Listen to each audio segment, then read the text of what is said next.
say that we simulate to real practice, then real practice means we have to simulate when nothing bad happens. And how does that feel and what do you do? The other thing we have to simulate is real practice. And I think in nursing, we have a serious problem with this. We have too many programs that are continuing to simulate one patient and more than one nurse. And that's not practice anywhere that I know, certainly not in acute care. Certainly in acute care, one nurse typically has 4 patients. And we need to get better at that. We need to make that the standard and the mantra going forward. Because in our traditional clinical environments, because we have one instructor and we have so many students, we're limited to assigning them 1 or 2 patients. So in simulation, this is our chance. This is our opportunity to make it real and make the thinking that goes into practice become something that is commonplace so that our learners are ready for practice. And then finally, critical conversations are more than feedback. And too many times we are focusing our critical conversations on feedback. And what we really need to focus on, in addition to feedback, is understanding the thinking. How did you come to that decision? What was going on when you saw this piece of data with this piece of data with this patient? How were you putting that together? Then we can move the practice forward. So where are we going with simulation? Certainly cost-effective mechanisms are going to drive us going forward. Simulation is very, very expensive in its current modality. And we need more portability. Again, we have a lot of programs, particularly in nursing, are moving towards a distance format. And so portability and instant access that is time sensitive is going to be the future.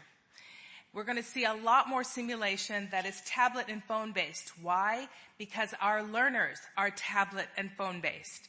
That's where they want to be, that's where they're living, and we're going to see more of a relationship between gaming and simulation as time goes forward. Augmented reality and virtual reality, they're not the future. They are here. And as my colleague Susie Cardanegrin always talks about, the sim hologram is only a moment away. And let me say, it's only a moment away. That is the future.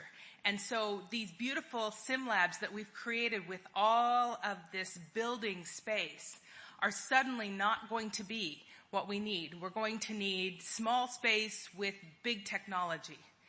The world is changing. And if you don't believe me, look at your smartphone. And you can look at your smartphone and you can ask yourself, how long has it been since I've changed this up for the new one? And am I going to get the new iPhone? Because all of us are driven by, we want the next best technology. So what are the drivers? Transition to practice, absolutely. Transition to practice is where we're at, and we're going to be there for a long time. The increasing geriatric population. If you've looked at the statistics around population in this country and in the world, you will see that as the geriatric population increases, the number of people coming behind us is decreasing. And so suddenly, not only are our patients going to be geriatric, but our students are too. And our clinical partners are. So all of us are going to be older. So we're going to have to work differently. And that's going to drive us into different models. Certainly the increasing complexity of care, no one can dispute that that's an ever dynamic thing that we can't even wrap our heads around. We are preparing clinicians for a world that we can't imagine. And we just have to know that. And then the drive towards more home care and outpatient care requires us to do more simulation in home care and outpatient care. And what does that look like with a more geriatric and complex patient situation? We're not doing enough of that at all. And certainly, I have seen very few simulations that focus on a preventative care model. And yet we know that that's a driver of the future for the health of our citizens. So, in thinking about the future, what do I predict? I predict absolutely a continued explosion and increased use of simulation in education, in all aspects of education, and especially in situ simulation. Come into our OB Sims, and we also have used community health nurses to come into our community health Sims. And so that really enriches the experience for everybody. I'm going to Grace in a minute. I just want to... Yeah, I was going to ask... Oh, is the follow-up? Okay, before we get on a new topic. The CUS model and the different strategies. Show of hands, how many people integrate team steps? The only reason, and we may know this, but it's evidence-based. It shows, it provides, improves safe patient care. And I think we need to be doing that across the curriculum and across the practice setting. Thanks, Pam. Great, thanks. Team steps, wonderful free services for us. So my question was, and then I'm going to go back to Grace because I just want to say Robert Simon, who was the author of the Basic Assumptions, Susie, is also the original author of Team Steps that was initially the med team. So both of those critical practice changing concepts come from the same crazy brilliant mind. So just to let you know the history there. Thanks, Damien.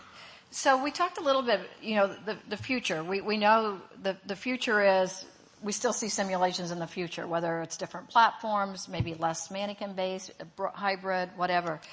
And some of us touched on the value of simulation, return on investment, and how we're going to keep this movement. But I wonder, how can we enhance the value of simulation within that public sector? I think you got to get to the public to demand it, to get the value of it. We can keep talking about it, but until it's over there on the community public side. So my question, I'll start with the panel, then I'll go after the participants.